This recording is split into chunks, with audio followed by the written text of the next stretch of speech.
Evening friends, ನಿಮ್ಮೆಲ್ಲರಿಗೂ achievers ಅಕಾಡೆಮಿಯ quick current ಅಫೇರ್ಸಿಗೆ ಸ್ವಾಗತ ಸುಸ್ವಾಗತ. ನಾನು ನಿಮ್ಮ ಯಶಸ್. ಇವತ್ತಿನ ಕ್ವಿಕ್ ಕರೆಂಟ್ ಅಫೇರ್ಸಿನ ಮೊದಲನೇ ಪ್ರಶ್ನೆಯನ್ನು ನೋಡ್ತಾ ಹೋಗೋಣ. ಇತ್ತೀಚೆಗೆ ಪ್ರಧಾನಮಂತ್ರಿ ಕೃಷಿ ಸಿಂಚಾಯಿ ಯೋಜನೆ PMKSY ಅಡಿ ಕರ್ನಾಟಕದ ಜಲಾನಯನ ಯೋಜನೆಗಳಿಗೆ ಎಷ್ಟು ಮೊತ್ತದ ನೆರವನ್ನು ಕೇಂದ್ರ ಸರ್ಕಾರ ನೀಡಿದೆ? ನಮ್ಮ ಮುಂದೆ ಇರುವಂತಹ ಆಪ್ಷನ್ಸ್ 642.26 ಕೋಟಿ ರೂಪಾಯಿಗಳು. ನಮ್ಮ ಎರಡನೇ ಆಪ್ಷನ್ 879.68 ಕೋಟಿ ರೂಪಾಯಿಗಳು. ನಮ್ಮ ಮೂರನೇ ಆಪ್ಷನ್ 1423.13 ಕೋಟಿ ರೂಪಾಯಿಗಳು ಮತ್ತು ನಮ್ಮ ಕೊನೆಯ ಆಪ್ಷನ್ 521 ಕೋಟಿ ರೂಪಾಯಿಗಳು. ನಮ್ಮ ಉತ್ತರ ಆಪ್ಷನ್ ಎ 642.26 ಕೋಟಿ ರೂಪಾಯಿಗಳು. ಕರ್ನಾಟಕದಲ್ಲಿ ಇರುವಂತಹ ಜಲನಯನ ಪ್ರದೇಶಗಳಲ್ಲಿ ಮತ್ತು ಮಳೆ ಆಶ್ರಿತ ಪ್ರದೇಶಗಳಲ್ಲಿ ಹೆಚ್ಚಿನ ವ್ಯವಸಾಯಕ್ಕೆ ಸಹಾಯ ಆಗುವಂತೆ ನಮ್ಮ ಕೇಂದ್ರ ಸರ್ಕಾರವು ಹಲವಾರು ಇರಿಗೇಷನ್ ಪ್ರಾಜೆಕ್ಟ್ಸಿಗೋಸ್ಕರ ಒಂದು ಫಂಡನ್ನು ರಿಲೀಸ್ ಮಾಡಿದೆ. ನಮಗೆ ಸಿಕ್ಕಿರುವಂಥ ಫಂಡಲ್ಲಿ ಏನು 242 ಕ್ರೋರ್ಸ್ ಒಂದು ಫಂಡ್ ಸಿಕ್ಕಿದೆ. ಅದರಲ್ಲಿ 642 ಕ್ರೋರ್ಸ್ ಏನಿದೆಯಲ್ಲ ಅದನ್ನು ನಾವು ಕೇಂದ್ರ ಸರ್ಕಾರದವರು ಕೊಡ್ತಾ ಹೋಗಿದ್ದಾರೆ. ಇದರಿಂದ ರಾಜ್ಯದ 57 ತಾಲೂಕು, ಮೋಸ್ಟ್ ಆಫ್ ಆಲ್ ಇವುಗಳನ್ನು ಬರಪೀಡಿತ ಅಥವಾ ಮಳೆಯಾಶ್ರಿತ ಪ್ರದೇಶದ ತಾಲೂಕುಗಳಂತಲೇ ಹೇಳ್ಬೋದು. ಸೊ ಈ ಒಂದು ತಾಲೂಕುಗಳಲ್ಲಿ 2.75 ಲಕ್ಷ ಹೆಕ್ಟೇರ್ ಒಂದು ಏನು ವ್ಯವಸಾಯ ಭೂಮಿ ಇದೆ, ಆ ಒಂದು ವ್ಯವಸಾಯ ಭೂಮಿಗೆ ನೀರಾವರಿ ಸೌಲಭ್ಯವನ್ನು ಈ ಯೋಜನೆಗಳ ಮೂಲಕ ಹಲವಾರು ಜಲಾನಯನ ಯೋಜನೆಗಳನ್ನು ತಂದುಬಿಟ್ಟು ಮತ್ತು ಅಂತರ್ಜಲ ಮರುಪೂರ್ಣ ಮಾಡುವಂತಹ ಹಲವಾರು ಯೋಜನೆಗಳನ್ನು ತಂದುಬಿಟ್ಟು ಕೇಂದ್ರ ಸರ್ಕಾರದವರು ಮತ್ತು ರಾಜ್ಯ ಸರ್ಕಾರದ ಎರಡೂ ಸಹ ಕೃಷಿ ವಲಯಕ್ಕೆ ಹೆಚ್ಚಿನ ಪ್ರೋತ್ಸಾಹ ಕೊಡೋದಕ್ಕೆ ಈ ಒಂದು ಫಂಡನ್ನು ರಿಲೀಸ್ ಮಾಡಿದ್ದಾರೆ.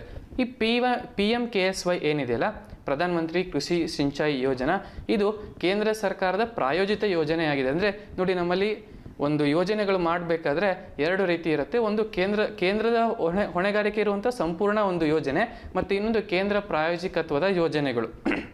ಅದರಲ್ಲಿ 2015ರಲ್ಲಿ ಇದು ಜಾರಿಗೆ ಬಂದಿದ್ದು. ಇದರಲ್ಲಿ ಶೇರ್ಗಳಿರುತ್ತೆ. ಅಂದರೆ ಸೆಂಟ್ರಲ್ ಗೌರ್ಮೆಂಟು ಮತ್ತು ಸ್ಟೇಟ್ ಗೌರ್ಮೆಂಟ್ ಎರಡೂ ಸಹ ಶೇರ್ಗಳನ್ನು ಹೊಂದಿರ್ತಾರೆ. ಸೆಂಟ್ರಲ್ ಗೌರ್ಮೆಂಟ್ ಅವರು 75 ಭಾಗ ಒಂದು ಶೇರನ್ನು ಹೊಂದಿದರೆ ಮತ್ತು ಸೆಂಟ್ರಲ್ ಗೌರ್ಮೆಂಟ್ ಅವರು 25 ಭಾಗದ ಫಂಡಿಂಗನ್ನು ಮಾಡ್ತಾ ಹೋಗ್ತಾರೆ. ಇದು ನಾರ್ಮಲ್ ರಾಜ್ಯಗಳಿಗೆ ಮತ್ತು ಅತಿ ಕ್ರಿಟಿಕಲ್ ಆರ್ಥಿಕ ಪರಿಸ್ಥಿತಿ ಹೊಂದಿರುವ ಮತ್ತು ಸೂಕ್ಷ್ಮ ಆರ್ಥಿಕ ಪರಿಸ್ಥಿತಿ ಹೊಂದಿರುವ ರಾಜ್ಯಗಳಿಗೆ ಮತ್ತು ಈಶಾನ್ಯ ರಾಜ್ಯಗಳಿಗೆ, ನಮ್ಮ ನಾರ್ತ್ ಈಸ್ಟ್ ಸ್ಟೇಟ್ಸ್ ಏನಿದೆ, ಅಸ್ಸಾಂ, ಮಣಿಪುರ್, ತ್ರಿಪುರಾ, ನಾಗಾಲ್ಯಾಂಡ್, ಮಿಜೋರಾಂ, ಈ ಒಂದು ಸಿಕ್ಕಿಂ, ಈ ಒಂದು ರಾಜ್ಯಗಳಿಗೆ ಮತ್ತು ಹಿಮಾಲಯದ ಪರ್ವತಗಳು ಹೊಂದಿರುವಂಥ ರಾಜ್ಯಗಳು, ಜಮ್ಮು ಕಾಶ್ಮೀರ ಕೇಂದ್ರಾಡಳಿತ ಪ್ರದೇಶ ಆಗಿದೆ ಮತ್ತು ಲಡಾಖ್ ಮುಂಚೆ ಅದು ರಾಜ್ಯ ಆಗಿತ್ತು. ನಂತರ ನಮ್ಮ ಉತ್ತರಾಖಂಡ, ಆಮೇಲೆ ನಮ್ಮ ಹಿಮಾಚಲ ಪ್ರದೇಶ, ಈ ಒಂದು ರಾಜ್ಯಗಳಲ್ಲಿ ಅವರಿಗೆ ಆರ್ಥಿಕತೆಯಲ್ಲಿ ಅತಿ ಹೆಚ್ಚು ಒಂದು ಸಬಲತೆ ಹೊಂದಿರೋದಕ್ಕೆ ಸಾಧ್ಯ ಆಗಿರೋದಿಲ್ಲ. ಬಿಕಾಸ್ ಅವರ ಒಂದು ಜಿಯೋಗ್ರಾಫಿಕಲ್ ಸ್ಟ್ರಕ್ಚರ್ ಆ ರೀತಿ ಇರುತ್ತೆ. ಸೊ ಹಾಗಾಗಿ ಆ ಒಂದು ರಾಜ್ಯಗಳಿಗೆ 90 ಭಾಗ ಫಂಡಿಂಗ್ ಯಾರು ಮಾಡ್ತಾರೆ ಅಂತ ಅಂದರೆ ನಮ್ಮ ಕೇಂದ್ರ ಸರ್ಕಾರದವ್ರು ಮಾಡ್ತಾರೆ. ಇನ್ನು 10% ಫಂಡಿಂಗನ್ನು ಅವರ ಒಂದು ಸ್ಟೇಟ್ ಫಂಡಿಂದ ತಗೊಳ್ತಾ ಹೋಗ್ತಾರೆ. ನಮ್ಮ ಮುಂದಿನ ಪ್ರಶ್ನೆನ ನೋಡ್ತಾ ಹೋಗೋಣ. ನಮ್ಮ ಮುಂದಿನ ಪ್ರಶ್ನೆ ಏನಂತಂದರೆ, ಇತ್ತೀಚೆಗೆ ನಡೆದ ಪ್ರಧಾನಿಯವರಿಗೆ ಉಂಟಾದ ಭದ್ರತಾ ಲೋಪದ ಕುರಿತು ತನಿಖೆ ನಡೆಸಲು ಯಾರ ನೇತೃತ್ವದಲ್ಲಿ ಸುಪ್ರೀಂ ಕೋರ್ಟ್ ತನಿಖಾ ಸಮಿತಿಯನ್ನು ನೇಮಿಸಿದೆ? ನಮಗೆ ಇತ್ತೀಚೆಗೆ ಆದಂಥ ನಮ್ಮ ಪ್ರೈಮ್ ಮಿನಿಸ್ಟರ್ ಅವರ ಸೆಕ್ಯೂರಿಟಿ ಬ್ರೀಚ್ ವಿಚಾರ ನಿಮ್ಮೆಲ್ಲರಿಗೂ ಗೊತ್ತಿರೋವಂಥದ್ದೇ. ಅದರ ಹಿಂದೆ ನಾವು ನಿಮಗೆ ಬಹಳಷ್ಟು ವಿಚಾರಗಳನ್ನು ಸಹ ತಲುಪಿಸಿದ್ವಿ.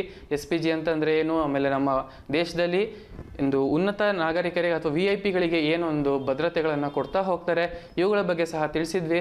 ಸೊ ಈ ಒಂದು ಭದ್ರತಾ ಲೋಪದ ಬಗ್ಗೆ, ಪಂಜಾಬ್ನಲ್ಲಿ ಆದಂತಹ ಒಂದು ಭದ್ರತಾ ಲೋಪದ ಬಗ್ಗೆ ತನಿಖೆ ಮಾಡೋದಕ್ಕೋಸ್ಕರ ಯಾರ ಒಂದು ನೇತೃತ್ವದಲ್ಲಿ ಸಮಿತಿಯನ್ನು ರಚನೆ ಮಾಡಲಾಗಿದೆ ಅನ್ನೋದು ನಮ್ಮ ಪ್ರಶ್ನೆ. ಅದಕ್ಕಿರುವಂಥ ಆಪ್ಷನ್ಸ್: ನಿವೃತ್ತ ನ್ಯಾಯಮೂರ್ತಿಗಳಾದ ಇಂದು ಮಲ್ಹೋತ್ರಾ, ನಮ್ಮ ಎರಡನೇ ಆಪ್ಷನ್ ನ್ಯಾಯಮೂರ್ತಿ DY ಚಂದ್ರಚೂಡ್, ನ್ಯಾಯಮೂರ್ತಿ ಬೋಪಣ್ಣ ಮತ್ತು ನ್ಯಾಯಮೂರ್ತಿ ರಿತುರಾಜ್ ಅವಸ್ಥಿ. ಇವರು ನಿವೃತ್ತ ನ್ಯಾಯಮೂರ್ತಿ ಇಂದು ಮಲ್ಹೋತ್ರಾ ಏನಿದ್ದಾರೆ, ಇವರು ಸುಪ್ರೀಂ ಕೋರ್ಟ್ನ ಮಹಿಳಾ ನ್ಯಾಯಾಧೀಶರಾಗಿರ್ತಾರೆ. ಮತ್ತು ಪ್ರಸ್ತುತ ಚಂದ್ರಚೂಡ್ ಮತ್ತು ಬೋಪಣ್ಣ ಅವರು, ಚಂದ್ರಚೂಡ್ ಅವರು ಮಹಾರಾಷ್ಟ್ರದಿಂದ ಮತ್ತು ಬೋಪಣ್ಣ ಅವರು ಕರ್ನಾಟಕದಿಂದ ಬಂದಿರುವಂಥವ್ರು. ಇತ್ತೀಚೆಗೆ ಬಂದಿರೋ ನ್ಯೂಸಲ್ಲಿರುವಂಥ ಕೃಷ್ಣಾ ಜಲಾನಯನ ಒಂದು ಪ್ರಾಜೆಕ್ಟ್ ಇದೆ, ಅದರಲ್ಲಿ ಇರುವಂಥ ಒಂದು ತೀರ್ಪಿನ ವಿಚಾರವಾಗಿ ಏನು ಸುಪ್ರೀಂ ಕೋರ್ಟಲ್ಲಿ ಒಂದು ಕೇಸ್ ನಡೀತಾ ಇದೆ. ಆ ಒಂದು ಕೇಸಲ್ಲಿ ನ್ಯಾಯಾಧೀಶರ ಒಂದು ಹುದ್ದೆಯಿಂದ ಇವರು ಆ ಕೇಸಿಂದ ಮಾತ್ರ ಹಿಂದೆ ಸರಿದಿದ್ದಾರೆ. ಯಾಕೆಂದರೆ ಯಾವುದೇ ರೀತಿಯ ಪಕ್ಷಪಾತದ ಒಂದು ಕೂಗುಗಳು ಮತ್ತೆ ಮುಂದಿನ ದಿನಗಳಲ್ಲಿ ಕೇಳಿ ಬರಬಾರ್ದು ಅಂತ. ಮತ್ತಿನ್ನು ನಮ್ಮ ರಿತುರಾಜ್ ಅವಸ್ಥಿಯವರು ನಮ್ಮ ಕರ್ನಾಟಕದ ಕರ್ನಾಟಕ ಹೈಕೋರ್ಟಿನ ಮುಖ್ಯ ನ್ಯಾಯಮೂರ್ತಿಗಳಾಗಿದ್ದಾರೆ.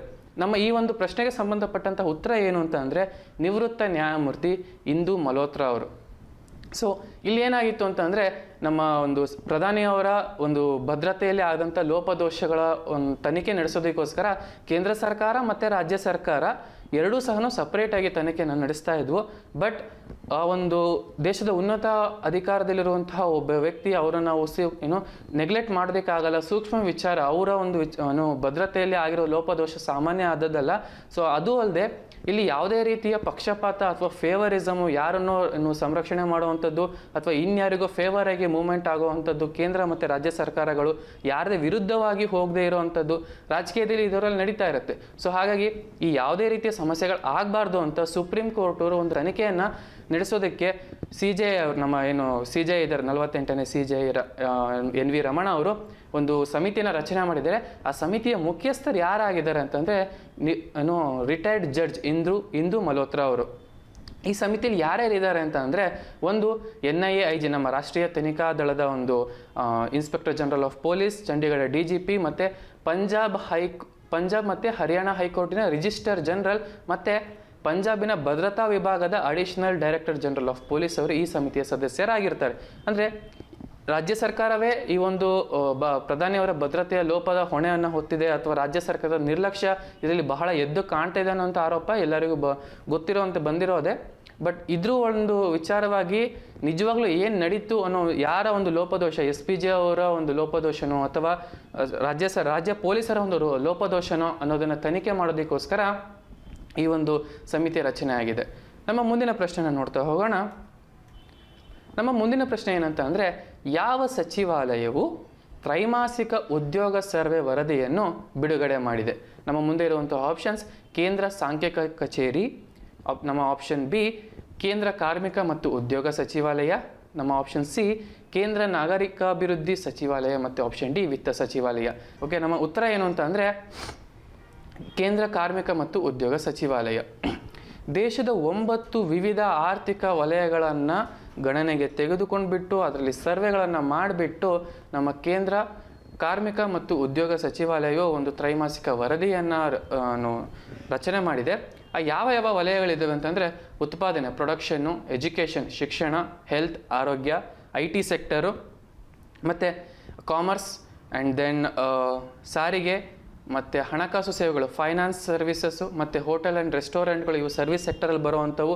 ದೆನ್ ನಿರ್ಮಾಣ ವಲಯಗಳು, okay, infrastructure development, construction development ಇರುವಂಥ ಈ ಒಟ್ಟು 9 ಮುಖ್ಯ ದೇಶದ ಪ್ರಮುಖ 9 ಆರ್ಥಿಕ ವಲಯಗಳಲ್ಲಿ ಲೆಕ್ಕವನ್ನು ತೊಗೊಂಡುಬಿಟ್ಟು ಈ ಒಂದು ಸರ್ವೆಯನ್ನು ಬಿಡುಗಡೆ ಮಾಡಿದೆ. ಸೊ ಈ ಒಂದು ಸರ್ವೆಯಲ್ಲಿ ಜುಲೈ ಮತ್ತು ಸೆಪ್ಟೆಂಬರ್ ತಿಂಗಳ ಒಂದು ಏನು ತ್ರೈಮಾಸಿಕ ಇದೆ, ಆ ಒಂದು ತ್ರೈಮಾಸಿಕದಲ್ಲಿ 2 ಲಕ್ಷಕ್ಕೂ ಹೆಚ್ಚು ಕಾರ್ಮಿಕರಿಗೆ ಈ 9 ಮುಖ್ಯ ವಲಯಗಳಲ್ಲಿ ಕೆಲಸ ಸಿಕ್ಕಿದೆ ಅನ್ನೋದು ಈ ಸರ್ವೆಯಿಂದ ತಿಳಿದು ಬಂದಿರುವಂತಹ ಒಂದು ವಿಚಾರ. ಓಕೆ, ಇದರಲ್ಲಿ ಮಹಿಳಾ ಕಾರ್ಮಿಕರ ಸಂಖ್ಯೆ ಎಷ್ಟಿದೆ ಅಂತ ಅಂದರೆ 29.3ರಿಂದ 32.1% ಏರಿಕೆ ಆಗ್ತಾ ಇದೆ. ಸೊ ನಮ್ಮಲ್ಲಿ ಹೆಣ್ಮಕ್ಳಿಗೆ ಮತ್ತು ಮಹಿಳೆಯರಿಗೆ ಅವರ ಒಂದು ಫ್ಯಾಮಿಲಿಯನ್ನು ಎಕನಾಮಿಕಲಿ ಬ್ಯಾಲೆನ್ಸ್ ಮಾಡೋದಕ್ಕೆ ಹೆಚ್ಚಿನ ಅವಕಾಶಗಳು ಸೃಷ್ಟಿಯಾಗ್ತಾ ಹೋಗ್ತಾ ಇದ್ದಾವೆ. ಮತ್ತು ನಮ್ಮ ಕೇಂದ್ರ ಮತ್ತು ರಾಜ್ಯ ಸರ್ಕಾರಗಳು ತಗೊಳ್ಳುತ್ತಿರುವಂಥ ಕ್ರಮಗಳಿಂದ ಹೆಚ್ಚಾಗಿ ಹೆಣ್ಣುಮಕ್ಕಳು ಅವರ ಸಬಲೀಕರಣದ ಜೊತೆ ಆರ್ಥಿಕವಾಗಿ ಸದೃಢರಾಗುವ ಒಂದು ಕಾರ್ಯದ ಜೊತೆಗೆ ಜಾಸ್ತಿ ಮುಂದಾಗ್ತಾ ಇದ್ದಾರೆ ಅನ್ನೋದು ಈ ಒಂದು ವರದಿಯಲ್ಲಿ ಬಂದಿರುವಂತಹ ಒಂದು ದತ್ತಾಂಶಗಳಿಂದ ನಮಗೆ ಗೊತ್ತಾಗ್ತಾ ಇದೆ. ಸೊ ಈ 9 ವಲಯಗಳಲ್ಲಿ ಏನಿದೆ, ರೆಗ್ಯುಲರ್ ಆಗಿ ಕೆಲಸ ಮಾಡ್ತಿರೋರು ಏನಂದರೆ 87% ಆಫ್ ಜನ ಲೇಬರ್ಸ್ ಏನಿದ್ದಾರೆ ಅವರು ರೆಗ್ಯುಲರ್ ಆಗಿ ಕೆಲಸ ಮಾಡ್ತಿರ್ತಾರೆ. ಪಾರ್ಟ್ ಟೈಮು ಅಥವಾ ಪಾರ್ಷಿಯಲಿ ಸ್ವಲ್ಪ ದಿನಗಳಲ್ಲಿ ಬಂದು ಮತ್ತು ಇನ್ನು ಸ್ವಲ್ಪ ದಿನಗಳಲ್ಲಿ ಕೆಲಸದಿಂದ ಹೊರಗೆ ಹೋಗುವಂಥ ಕೆಲಸ ಯಾರು ಮಾಡ್ತಾ ಇದ್ದಾರೆ ಅಂದರೆ ಸಾಂದರ್ಭಿಕ ಕೆಲಸಗಾರ ಎಷ್ಟು % ಜನ ಇದ್ದಾರೆ ಅಂತಂದರೆ 2% ಜನ ಇದ್ದಾರೆ.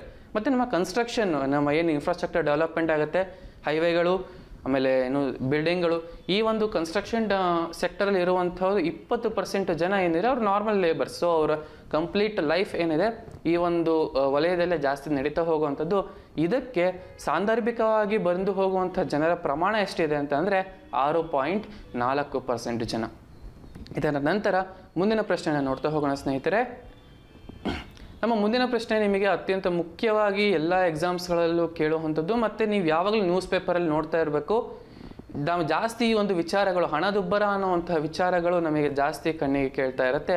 ಸೊ ಇದಕ್ಕೆ ಸಂಬಂಧಪಟ್ಟಂಥ ಪ್ರಶ್ನೆ ಏನಿದೆ ಅಂತಂದರೆ, ಕಳೆದ ಡಿಸೆಂಬರಿನಲ್ಲಿ ಚಿಲ್ಲರೆ ಹಣದುಬ್ಬರವು ಕನ್ಸ್ಯೂಮರ್ ಪ್ರೈಸ್ ಇಂಡೆಕ್ಸಲ್ಲಿ ಬರುವಂತಹ ರೀಟೈಲ್ ಇನ್ಫ್ಲೇಷನ್ ಓಕೆ, ಇನ್ಫ್ಲೇಷನಲ್ಲಿ ಬೇರೆ ಬೇರೆ ರೀತಿ ವಿಧಗಳಿದೆ, ಮುಂದೆ ಹೇಳ್ತಾ ಹೋಗೋಣ. ಈ ರಿಟೇಲ್ ಇನ್ಫ್ಲೇಷನ್ ಎಷ್ಟಕ್ಕೆ ಏರಿಕೆ ಆಗಿದೆ ಅಂತ ಅಂದ್ಬಿಟ್ಟು ನಮ್ಮ ರಾಷ್ಟ್ರೀಯ ಸಾಂಖ್ಯಿಕ ಕಚೇರಿ ತಿಳಿಸಿದೆ ಅಂತಂದರೆ ಆಪ್ಷನ್ಸ್ ಏನಿದೆ ಅಂತಂದರೆ 4.9%, 91%, 11%, 5.59% ಆ್ಯಂಡ್ 6.8%. ನಮ್ಮ ಆಪ್ಷನ್ನಲ್ಲಿರುವಂತಹ ಯಾವ ಉತ್ತರ ಸರಿಯಾಗಿದೆ ಅಂತ ನೋಡೋದಾದರೆ ನಮ್ಮ ಉತ್ತರ 5.59%. ಹಾಗಾದರೆ ಏನು ಈ ಗ್ರಾಹಕ ದರ ಸೂಚ್ಯಂಕ ಅಂತಂದರೆ ಏನು? ಇದು ಏನಂದರೆ ನಮ್ಮ ಇನ್ಫ್ಲೇಷನಲ್ಲಿ ಮುಖ್ಯವಾಗಿ ಒಂದು ಇನ್ಫ್ಲೇಷನ್ ಅಳಿಬೇಕಾದ್ರೆ 2 ಥರದ ನೋಡ್ತಾ ಹೋಗ್ತೀವಿ. ಒಂದು ಹೋಲ್ಸೇಲ್ ಪ್ರೈಸ್ ಇಂಡೆಕ್ಸ್ ಸಗಟು ಬೆಲೆ ಸೂಚ್ಯಂಕ, ಮತ್ತು ಇನ್ನೊಂದು ಕನ್ಸ್ಯೂಮರ್ ಪ್ರೈಸ್ ಇಂಡೆಕ್ಸ್ ಗ್ರಾಹಕ ದರ ಸೂಚ್ಯಂಕ. ಮುಖ್ಯವಾಗಿ ಒಂದು ಇಡೀ ದೊಡ್ಡ ಆರ್ಥಿಕತೆಯನ್ನು ಲೆಕ್ಕ ಹಾಕೋಬೇಕಾದ್ರೆ ಹೋಲ್ಸೇಲ್ ಪ್ರೈಸ್ ಇಂಡೆಕ್ಸನ್ನು ನಾವು ಲೆಕ್ಕ ಹಾಕೊಳ್ತಾ ಹೋಗ್ತೀವಿ. ಬೇಸ್ಮೆಂಟ್ ಎಕನಾಮಿನೇ ಅಥವಾ ತುಂಬ ಗ್ರೌಂಡ್ ಲೆವೆಲಲ್ಲಿ ನಾವು ಲೆಕ್ಕ ಹಾಕಬೇಕಾದ್ರೆ ನಾವು ಕನ್ಸ್ಯೂಮರ್ ಪ್ರೈಸ್ ಇಂಡೆಕ್ಸನ್ನು ನೋಡ್ತಾ ಹೋಗ್ತೀವಿ. ಕಳೆದ ಡಿಸೆಂಬರ್ನಲ್ಲಿ ಏನು ಒಂದು 4.91%ಗೆ ಈ ಒಂದು ರಿಟೇಲ್ ಇನ್ಫ್ಲೇಷನ್ ಇತ್ತು. ಇವಾಗ ಅದು ಜಾಸ್ತಿ ಆಗಿರೋದಕ್ಕೆ ರೀಸನ್ ಏನು ಅಂತ ಅಂದರೆ ನಾವು ದಿನನಿತ್ಯ ಬಳಸುವಂತಹ ಪದಾರ್ಥಗಳಲ್ಲಿ ಆಗಿರುವಂತಹ ಒಂದು ಬೆಲೆ ಏರಿಕೆ. ಮುಖ್ಯವಾಗಿ ಆಹಾರ ವಸ್ತುಗಳು, ಚಪ್ಪಲಿ, ಬಟ್ಟೆಗಳು, ಜವಳಿ ಉದ್ಯಮ, ಈ ಒಂದು ಮತ್ತು ಹಾಲಿನ ಉತ್ಪನ್ನಗಳು, ಇವನ್ನ ನಾವು ಅತಿ ಅವಶ್ಯಕವಾಗಿ ಬಳಸ್ತಾ ಇರ್ತೀವಿ. ಮತ್ತು ಇದರಲ್ಲಿ ಎಷ್ಟೇ ಬೆಲೆ ಏರಿಕೆ ಆದರೂ ಸಹ ನಾವು ಅದನ್ನು ಬಳಸೋದನ್ನು ನಿಲ್ಲಿಸ್ತಾ ಹೋಗೋದಿಲ್ಲ. ಇದೇನಾಗುತ್ತೆ, ಅತಿ ಅವಶ್ಯಕವಾದಂತಹ ಸರಕುಗಳ ಒಂದು ಸಾಲಿನಲ್ಲಿ ಬರ್ತಾ ಹೋಗುತ್ತೆ.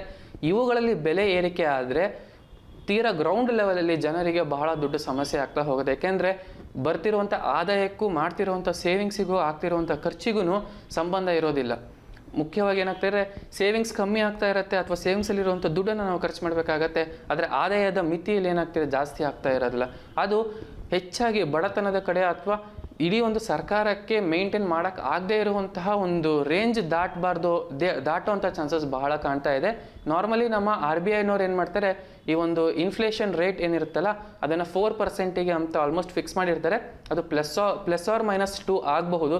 ಬಟ್ ಅದಕ್ಕಿಂತ ಜಾಸ್ತಿ ಆದರೆ ಅದು ಇಡೀ ಆರ್ಥಿಕತೆ ಮೇಲೆ ಒಂದು ಹೊಡೆತವನ್ನು ಕೊಡ್ತಾ ಹೋಗುತ್ತೆ. ಈ ರೀತಿ ಹಣದುಬ್ಬರ ಏರಿದರೂ ಸಹ ಒಂದು ನಮ್ಮ ಕೈಗಾರಿಕಾ ಉತ್ಪಾದನಾ ಸೂಚ್ಯಂಕ ಏನಿದೆ ಅಲ್ಲ, ಅದು ಸಹ 1.4%ಗೆ ಹೆಚ್ಚಿಗೆ ಆಗಿದೆ. ಅಂದರೆ ನಮ್ಮ ಇಂಡಸ್ಟ್ರಿಯಲ್ ಸೆಕ್ಟರಲ್ಲಿ ಜಾಸ್ತಿ ಎಂಪ್ಲಾಯ್ಮೆಂಟು ಮತ್ತು ಪ್ರೊಡಕ್ಷನ್ ಆಗ್ತಾ ಇರೋದು ಜಾಸ್ತಿ ಗೊತ್ತಾಗ್ತಾ ಇದೆ. ಬಟ್ ಸ್ಟಿಲ್ 1.4% ಏನಿದೆ ಅಲ್ಲ, ಆ ಒಂದು ರೇಟ್ ಏನಿದೆ ಅದು ಬಹಳ ಚಿಕ್ಕದಾಯಿತು. ಇನ್ನೂ ಜಾಸ್ತಿ ಎಂಪ್ಲಾಯ್ಮೆಂಟ್ ಜನ್ರೇಷನ್ ಆಗ್ತಾ ಹೋದಾಗ ಮತ್ತು ಇನ್ನೂ ಜಾಸ್ತಿ ಪ್ರೊಡಕ್ಷನ್ ಆಗ್ತಾ ಹೋದಾಗ ಮೇ ಬಿ ಈ ಏರಿರುವಂತಹ ಒಂದು ಆಹಾರದ ಬೆಲೆಗಳು ಮತ್ತು ರಿಟೇಲ್ ಇನ್ಫ್ಲೇಷನ್ ಏನಿದೆ ಅಲ್ಲ ಅದು ಕಮ್ಮಿ ಆಗುವಂಥ ಚಾನ್ಸಸ್ ಬಹಳ ಇರುತ್ತೆ. ಮುಖ್ಯವಾಗಿ ಈ ಒಂದು ರಿಟೇಲ್ ಇನ್ಫ್ಲೇಷನ್ ಏನಾಗುತ್ತೆ, ಕೆಲವು ಪದಾರ್ಥ ಅಂದರೆ ಇವಾಗ ಫಾರ್ ಎಕ್ಸಾಂಪಲ್ ಪೆಟ್ರೋಲ್ ರೇಟ್ ಜಾಸ್ತಿ ಆಯಿತು ಅಂದರೆ ನಾವೆಲ್ಲರೂ ಗಮನಿಸಿರೋ ಹಾಗೆ ಅದಕ್ಕೆ ಸಂಬಂಧಪಟ್ಟಂತಹ ಬೇರೆ ಎಲ್ಲ ವಲಯಗಳ ಒಂದು ಸರಕು ಮತ್ತು ಸೇವೆಗಳ ಎಲ್ಲ ರೇಟು ಸಹ ಜಾಸ್ತಿ ಆಗ್ತಾ ಹೋಗುತ್ತೆ. ಅದೇ ಪೆಟ್ರೋಲ್ ರೇಟ್ ಕಮ್ಮಿ ಆಗ್ತಾ ಬಂತು ಅಂದರೆ ಅದಕ್ಕೆ ಸಂಬಂಧಪಟ್ಟಂಥ ಎಲ್ಲ ಒಂದು ವಲಯಗಳ ಗೂಡ್ಸ್ ಆ್ಯಂಡ್ ಸರ್ವಿಸ್ಗಳ ರೇಟ್ ಕಮ್ಮಿ ಆಗ್ತಾ ಬರುತ್ತೆ.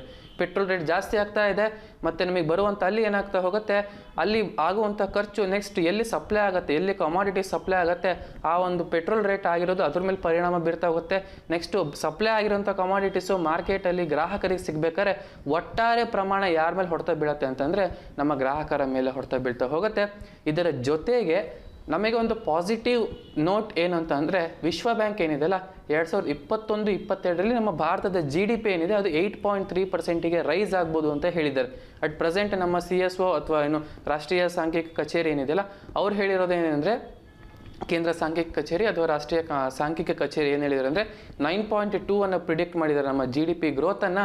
ಸೊ ವಿಶ್ವ ಬ್ಯಾಂಕ್ ಅವರು ಹೇಳಿದ್ದಾರೆ ಏನಂದರೆ 2021-22ರಲ್ಲಿ 8.3%, 2021-22ರಲ್ಲಿ 8.3%, 22-23ರಲ್ಲಿ 8.7 ಆ್ಯಂಡ್ 23-24ರಲ್ಲಿ 6.8 GDPನ ಪ್ರಿಡಿಕ್ಷನ್ ಮಾಡಿದ್ದಾರೆ.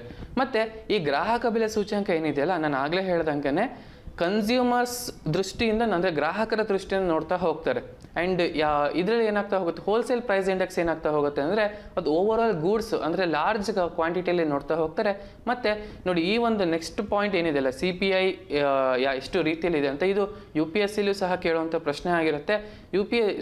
CPI ಏನಿದೆಯಲ್ಲ ಇದರಲ್ಲಿ CPI ಇಂಡಸ್ಟ್ರಿಯಲ್ ವರ್ಕರ್ಸ್ ಮತ್ತು ಅಂದರೆ consumer price index industrial workers, ಮತ್ತು consumer price index agriculture labours, consumer price index rural labours. ಈ 3 ಸೂಚ್ಯಂಕಗಳನ್ನು ಯಾರು ಲೆಕ್ಕ ಹಾಕ್ತಾರೆ ಅಂತ ಅಂದರೆ ಕಾರ್ಮಿಕ ಮತ್ತು ಉದ್ಯೋಗ ಸಚಿವಾಲಯದ ಅಡಿ ಬರುವಂತಹ ಕಾರ್ಮಿಕ ಬ್ಯೂರೋದವರು. ಅದೇ consumer price index, rural urban labour, ಅಂದರೆ ಇವೆರಡೂ ಸಹ ಕಂಬೈನ್, ನಗರ ಮತ್ತು ಗ್ರಾಮೀಣ ಪ್ರದೇಶದ ಕೆಲಸಗಾರ ಇವೆರಡನ್ನೂ ಸಹ ಕಂಬೈನ್ ಮಾಡಿಬಿಟ್ಟು ಈ ಒಂದು ಸೂಚ್ಯಂಕವನ್ನು ಯಾರು ಲೆಕ್ಕ ಹಾಕ್ತಾ ಹೋಗ್ತಾರೆ ಅಂದರೆ ನಮ್ಮ ರಾಷ್ಟ್ರೀಯ ಸಾಂಖ್ಯಿಕ ಕಚೇರಿಯವರು ಲೆಕ್ಕ ಹಾಕ್ತಾ ಹೋಗ್ತಾರೆ. ನಮ್ಮ ಮುಂದಿನ ಪ್ರಶ್ನೆಯನ್ನು ನೋಡ್ತಾ ಹೋಗೋಣ. ಪ್ರಧಾನಮಂತ್ರಿ ಜನ್ಧನ್ ಯೋಜನೆ ಯಾವ ಸಚಿವಾಲಯದಡಿ ಕಾರ್ಯನಿರ್ವಹಿಸುತ್ತದೆ? ನಮ್ಮ ಆಪ್ಷನ್ಸ್: ಗೃಹ ಸಚಿವಾಲಯ, ಕೇಂದ್ರ ಹಣಕಾಸು ಸಚಿವಾಲಯ, ರಾಜ್ಯ ಹಣಕಾಸು ಸಚಿವಾಲಯ. ನಮ್ಮ ಕೊನೆಯ ಆಪ್ಷನ್ ಏನಾಗಿದೆ ಅಂತಂದರೆ ಸಂವಹನ ಸಚಿವಾಲಯ. ನಮ್ಮ ಉತ್ತರ ಏನಾಗಿರ್ಬೋದು ಸ್ನೇಹಿತರೆ? ಕೇಂದ್ರ ಹಣಕಾಸು ಸಚಿವಾಲಯ ಅಥವಾ ವಿತ್ತ ಸಚಿವಾಲಯ.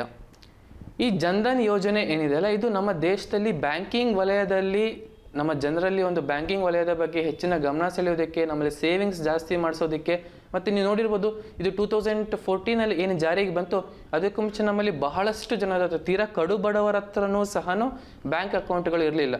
ಸೊ ಇದರಿಂದ ಏನಾಗ್ತಾ ಹೋಗುತ್ತೆ, ಅವರಿಗೆ ಸರ್ಕಾರದ ಯೋಜನೆಗಳು ಏನು ಸಿಗಬೇಕಾಗಿತ್ತು ಅದರಲ್ಲಿ ಒಂದು ಏನು ಫಂಡಿಂಗ್ ಅಥವಾ ಏನು ಇದು ವೃದ್ಧಾಪ್ಯ ವೇತನಗಳು ಬರ್ತಾ ಇರುತ್ತೆ, ಪೆನ್ಷನ್ಗಳು ಏನು ಬರ್ತಾ ಇರುತ್ತೆ ಅದು ಸರಿಯಾಗಿ ಬರ್ತಾ ಇರಲ್ಲ, ಅಥವಾ ಭ್ರಷ್ಟಾಚಾರಕ್ಕೆ ಬಹಳಷ್ಟು ಕಾರಣಗಳಾಗ್ತಾ ಹೋಗುತ್ತೆ. ರಾಜೀವ್ ಗಾಂಧಿ ಅವರು ಹೇಳ್ದಂಗೆ ₹1 ಒಬ್ಬ ವ್ಯಕ್ತಿಗೆ ಸರ್ಕಾರ ಕೊಡ್ತಾ ಹೋದರೆ ಆ ವ್ಯಕ್ತಿ ಕರೆಕ್ಟಾಗಿ ಸಿಗೋದೇನೆಂದರೆ ಕೊನೆ 15 ಪೈಸೆ ಸಿಕ್ಕಿರುತ್ತೆ. ಸೊ ಹಾಗಾಗಿ ಈ ರೀತಿಯ ಸಮಸ್ಯೆಗಳು ಆಗಬಾರ್ದು ಅನ್ನೋ ಒಂದು ವಿಚಾರಕ್ಕೋಸ್ಕರ ನಮ್ಮ ಕೇಂದ್ರ ಸರ್ಕಾರದವರು ನಮ್ಮ ದೇಶದಲ್ಲಿ ಬ್ಯಾಂಕಿಂಗ್ ಪ್ರವೃತ್ತಿಯನ್ನು ಇನ್ನೂ ಹೆಚ್ಚಿಗೆ ಮಾಡಬೇಕು, ಇನ್ನೂ ಜಾಸ್ತಿ ನಮ್ಮ ಬ್ಯಾಂಕಿಂಗ್ ವಲಯವನ್ನು ಇನ್ನಷ್ಟು ಸದೃಢ ಮಾಡಬೇಕು, ವಿಶ್ವ ಬ್ಯಾಂಕಿಂಗ್ ವಲಯದಲ್ಲಿ ನಮ್ಮ ಭಾರತ ದೇಶವೂ ಸಹ ಮುನ್ನಡೆಗೆ ಬರಬೇಕು ಅನ್ನೋ ಒಂದು ವಿಚಾರವನ್ನು ತಲೆಯಲ್ಲಿ ಇಟ್ಕೊಂಡ್ಬಿಟ್ಟು ಈ ಒಂದು ಯೋಜನೆಯನ್ನು ಕೇಂದ್ರ ಸರ್ಕಾರವು ತರ್ತಾ ಹೋಗ್ತಾರೆ, ಪ್ರಧಾನಮಂತ್ರಿ ಜನ್ಧನ್ ಯೋಜನೆ. ಸೊ ಈ ಒಂದು ಯೋಜನೆಯಲ್ಲಿ ಏನಾಗಿದೆ ಅಂತಂದರೆ, ಪ್ರಸ್ತುತ ಸಂಗ್ರಹವಾಗಿರುವಂತಹ ಠೇವಣಿಯ ಮೊತ್ತ ಏನಿದೆ ಅದು 1.5 ಲಕ್ಷ ಕೋಟಿಯನ್ನು ಮೀರಿದೆ. ಮತ್ತು ಪ್ರಸ್ತುತ ಇರುವಂತಹ ಒಂದು ಖಾತೆಗಳ ಸಂಖ್ಯೆ ಎಷ್ಟಿದೆ ಅಂದರೆ 44 ಕೋಟಿಗಳನ್ನು ಸಹ ಮೀರಿರುವಂಥದ್ದು. ಸೊ ಇಲ್ಲಿ ಈ ಒಂದು ಯೋಜನೆಯಲ್ಲಿ ಯಾರು ಇನ್ನು ಹೂಡಿಕೆಯನ್ನು ಮಾಡಿರ್ತಾರೆ ಅಥವಾ ಠೇವಣಿದಾರರು ಯಾರು ಇರ್ತಾರೆ ಇವರುಗಳಿಗೆ 10,000ಕ್ಕೂ ಹೆಚ್ಚುವರಿ ಸಾಲವನ್ನು ಈ ಒಂದು ಬ್ಯಾಂಕ್ಗಳು ಕೊಡ್ತಾ ಹೋಗ್ತವೆ. ನಮ್ಮ ಮುಂದಿನ ಪ್ರಶ್ನೆ ನೋಡ್ತಾ ಹೋಗೋಣ ಸ್ನೇಹಿತರೆ. ನಮ್ಮ ಮುಂದಿನ ಪ್ರಶ್ನೆ ಬಹಳಷ್ಟು ಸರಿ ಇತಿಹಾಸದಲ್ಲಿ ಬರುವಂಥ ಪ್ರಶ್ನೆ ಮತ್ತು ಕರೆಂಟ್ ಅಫೇರ್ಸಲ್ಲಿ ಬರುವಂಥ ಪ್ರಶ್ನೆ.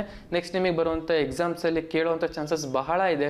ಆ ಪ್ರಶ್ನೆ ಏನಂತಂದರೆ, ಪ್ರವಾಸಿ ಭಾರತೀಯ ದಿನವನ್ನು ಯಾವಾಗ ಆಚರಿಸಲಾಗುತ್ತದೆ? ನಮ್ಮ ಆಪ್ಷನ್ಸ್: ಜನವರಿ 9, ನಮ್ಮ ಆಪ್ಷನ್ ಎರಡನೇ ಆಪ್ಷನ್ ಜನವರಿ 12, ಡಿಸೆಂಬರ್ 25 ಮತ್ತು ಅಕ್ಟೋಬರ್ 2. ಜನವರಿ 9 ಏನಿದೆ ನೋಡೋಣ. ನೆಕ್ಸ್ಟ್ ಜನವರಿ 12 ಏನಿದೆಯಲ್ಲ ಅದು national youth day, and December 25 good governance day, ಮತ್ತು ಅಕ್ಟೋಬರ್ 2 ನಮ್ಮ ಗಾಂಧೀಜಿಯವರ ಒಂದು ಜನ್ಮದಿನ ಆಗಿರುತ್ತೆ. ಇದರ ಉತ್ತರ ಏನಾಗಿರುತ್ತೆ ಅಂದರೆ ಜನವರಿ 9. ಯಾಕೆ ಇದನ್ನು ಆಚರಣೆ ಮಾಡ್ತಾರೆ? ಇದಕ್ಕಿರುವಂಥ ಐತಿಹಾಸಿಕ ಹಿನ್ನೆಲೆ ಏನು ಅಂತ ಅಂದರೆ, ಈ ಜನವರಿ 9ನೇ ತಾರೀಕು ಇನ್ನು ಸೌತ್ ಆಫ್ರಿಕಾದಲ್ಲಿ ಲಾವನ್ನು ಪ್ರಾಕ್ಟೀಸ್ ಮಾಡ್ತಿದ್ದಂತಹ ಗಾಂಧೀಜಿಯವರು ಅಲ್ಲಾದಂತಹ ಒಂದು ಅವಮಾನದಿಂದ ಬೇಸತ್ತು ನನ್ನ ದೇಶದಲ್ಲಿ ಆಗ್ತಿರುವಂಥ ಈ ರೀತಿ ಸಮಸ್ಯೆಗಳನ್ನು ನಾನು ಸಹ ಪರಿಹಾರ ಮಾಡಬೇಕು ಅನ್ನೋ ಒಂದು ಉದ್ದೇಶದಿಂದ, ಇಲ್ಲಿ ನನ್ನ ದೇಶದ ಜನರಿಗೆ ನಾನು ಸೇವೆಯನ್ನು ಸಲ್ಲಿಸಬೇಕು ಅನ್ನೋ ಒಂದು ಉದ್ದೇಶದಿಂದ ಸೌತ್ ಆಫ್ರಿಕಾದಿಂದ ಭಾರತಕ್ಕೆ ಬರ್ತಾರೆ. ಭಾರತಕ್ಕೆ ಅವರು ಕಾಲಿಟ್ಟಂತಹ ಒಂದು ದಿನ ಯಾವುದಾಗಿರುತ್ತೆ ಅಂದರೆ ಜನವರಿ 9ನೇ ತಾರೀಕು 1915. ವಿಶ್ವ ಯುದ್ಧ ನಡೀತಿದ್ದಂಥ ಸಮಯ ಅದು. ಸೊ ಹಾಗಾಗಿ ನಮ್ಮ ದೇಶದ ರಾಷ್ಟ್ರಪಿತರಾದ ಗಾಂಧಿಯವರು ನಮ್ಮ ದೇಶಕ್ಕೆ ಬಂದಂಥ ಸವಿನೆನಪಿಗಾಗಿ 2003ರಿಂದ ಪ್ರತಿ ವರ್ಷ ಇದನ್ನು ಭಾರತೀಯ ಪ್ರವಾಸಿ ದಿನವನ್ನಾಗಿ ಅಥವಾ ಅನಿವಾಸಿ ಭಾರತೀಯ ದಿವಸ ಆಗಿ ಈ ಒಂದು ನಮ್ಮ ಕೇಂದ್ರ ಸರ್ಕಾರದವರು ಇದನ್ನು ಆಚರಣೆ ಮಾಡ್ತಾ ಇದ್ದಾರೆ. ಇದರ ಮುಖ್ಯ ಉದ್ದೇಶ ಏನಂತಂದರೆ, ಭಾರತದಲ್ಲಿ ಹುಟ್ಟಿ ಭಾರತದಿಂದ ಬೇರೆ ದೇಶಗಳಲ್ಲಿ ಸರ್ವಿಸ್ ಮಾಡ್ತಾ ಇದ್ರು ಅಥವಾ ಭಾರತೀಯ ಸಂಜಾತರು ಅವರು ಸಹ ನಮ್ಮ ದೇಶದ ಆರ್ಥಿಕತೆಗೆ ಬಹಳ ದೊಡ್ಡ ಕೊಡುಗೆಯನ್ನು ನೀಡ್ತಾ ಇರ್ತಾರೆ. ಆ ಒಂದು ಆರ್ಥಿಕತೆಯಲ್ಲಿ ಅವರಿಂದ ಬರುವಂಥ ಹಣ ಕೂಡ ನಮ್ಮ ಒಂದು ದೇಶದ ವಿದೇಶಿ ಹಣದ ಮೂಲಗಳ ಒಂದು ಅವುಗಳೇ ಸಹ ಒಂದಾಗಿರುತ್ತೆ. ಸೊ ಹಾಗಾಗಿ ಅವರು ನಮ್ಮ ದೇಶಕ್ಕೆ ಕೊಡ್ತಿರುವಂತಹ ಕೊಡುಗೆಗಳನ್ನು, ಅವರು ನಮ್ಮ ದೇಶಕ್ಕೆ ಮಾಡ್ತಿರುವಂತಹ ಸಹಾಯವನ್ನು ನೆನಪು ಮಾಡ್ಕೊಳ್ಳೋ ಒಂದು ಉದ್ದೇಶದಿಂದ, ಅವರನ್ನು ಇನ್ನೂ ಹೆಚ್ಚು ಪ್ರಮೋಟ್ ಮಾಡೋ ಉದ್ದೇಶದಿಂದ, ಅವರಿಗೆ ಬೆಂಬಲ ಸೂಚಿಸೋ ಒಂದು ಉದ್ದೇಶದಿಂದ ಕೇಂದ್ರ ಸರ್ಕಾರದವರು 2003ರಿಂದ ಈ ಒಂದು ಕಾರ್ಯಕ್ರಮನ ಮಾಡ್ಕೊಳ್ತಾ ಬರ್ತಾ ಇದ್ದಾರೆ. ಈ ವರ್ಷದ ಒಂದು ಘೋಷವಾಕ್ಯ ಏನಿದೆ ಏನು ಘೋಷವಾಕ್ಯ ಅಂತಂದರೆ, ಅಪನಾ ಭಾರತ್ ಅಪ್ನಾ ಗೌರವ್, ನಮ್ಮ ಭಾರತ ನಮ್ಮ ಗೌರವ. ಸೊ ಇದರಲ್ಲಿ ಮುಖ್ಯವಾಗಿ ಎಕ್ಸಾಮ್ ಪಾಯಿಂಟ್ ಆಫ್ ವ್ಯೂ ಯಾವುದು ಅಂತಂದರೆ, ಯಾವ ವರ್ಷದ ಎಷ್ಟನೇ ಆವೃತ್ತಿಯನ್ನು ಹೊರದೇಶದಲ್ಲಿ ಆಚರಣೆ ಮಾಡಲಾಯಿತು, ನಮ್ಮಲ್ಲಿ ಯಾವುದು ಅಂತ ಬಂದರೆ 2018ರ ಒಂದು ಏನು 15ನೇ ಆವೃತ್ತಿ ಇದೆ, ಅದು ನಮ್ಮ ಮಿತ್ರ ರಾಷ್ಟ್ರ, ನಮಗೆ ಅತಿ ಹೆಚ್ಚು ಸ್ನೇಹವನ್ನು ಹೊಂದಿರುವಂಥ ರಾಷ್ಟ್ರ, ಮತ್ತು ನಮಗೆ ಹತ್ತಿರದಲ್ಲಿ ಭೌಗೋಳಿಕವಾಗಿಯೂ ಸಹ ಹತ್ತಿರದಲ್ಲಿರುವಂಥ ರಾಷ್ಟ್ರವಾದಂತಹ ಸಿಂಗಾಪುರದಲ್ಲಿ ಇದನ್ನು ಆಚರಣೆ ಮಾಡಲಾಗಿದೆ. ಮುಂದಿನ ಪ್ರಶ್ನೆ ಸ್ನೇಹಿತರೆ, ಇದು ನಿಮಗಿರುವಂತಹದ್ದು, ನಿಮ್ಮ ನಾಲೆಜನ್ನು ಎನ್ಹಾನ್ಸ್ ಮಾಡುವಂಥದ್ದು ಯಾವುದು ಅಂತ ಅಂದರೆ 2021ರ Q1 ಇದಕ್ಕೆ ಏನು ಹೆನ್ಲಿ ಪಾಸ್ಪೋರ್ಟ್ ಇಂಡೆಕ್ಸ್ನಲ್ಲಿ ಭಾರತದ ಶ್ರೇಣಿ ಎಷ್ಟು ಅಂದರೆ, ಇತ್ತೀಚೆಗೆ ಒಂದು ಹೆನ್ಲಿ ಪಾಸ್ಪೋರ್ಟ್ ಇಂಡೆಕ್ಸ್ ಅನ್ನೋದು ಏನು ಬಂದಿದೆ. ಸೊ ಇಲ್ಲಿ ಭಾರತದ ರ್ಯಾಂಕಿಂಗ್ ಪ್ರಸ್ತುತ ಎಷ್ಟಿದೆ ಅನ್ನೋದನ್ನು ಕೇಳಿದರೆ ಇದಕ್ಕೆ ನಿಮ್ಮ ಉತ್ತರವನ್ನು ಕಾಮೆಂಟ್ ಸೆಕ್ಷನ್ನಲ್ಲಿ ಕಾಮೆಂಟ್ ಮಾಡಿ ಅಂತ ಹೇಳ್ತಾ ಇವತ್ತಿನ ಕ್ವಿಕ್ ಕರೆಂಟ್ ಅಫೇರ್ಸನ್ನು ನಾವು ಮುಗಿಸ್ತಾ ಇದ್ದೀವಿ ಸ್ನೇಹಿತರೆ. ನೋಡಿ, ನಿಮಗೆ ಇನ್ನಷ್ಟು ಮಾಹಿತಿ ಬೇಕಾದಲ್ಲಿ ನಮ್ಮ ಅಚೀವರ್ಸ್ ಗ್ರೂಪಿನ ಟೆಲಿಗ್ರಾಮ್ ಚಾನಲ್ಗಳಿದೆ, ಅದಕ್ಕೆ ಜಾಯಿನ್ ಆಗಿ. ನಮ್ಮ ಯೂಟ್ಯೂಬ್ ಚಾನಲ್ ಇದೆ, ಅದಕ್ಕೆ ಸಬ್ಸ್ಕ್ರೈಬ್ ಆಗಿ ಅಂತ ಹೇಳ್ತಾ ನಿಮ್ಮೆಲ್ಲರಿಗೂ ಒಳ್ಳೆಯದೇನೋ ಬಯಸ್ತಾ ಗುಡ್ ಈವ್ನಿಂಗ್ ಸ್ನೇಹಿತರೆ. Once again thank you one and all.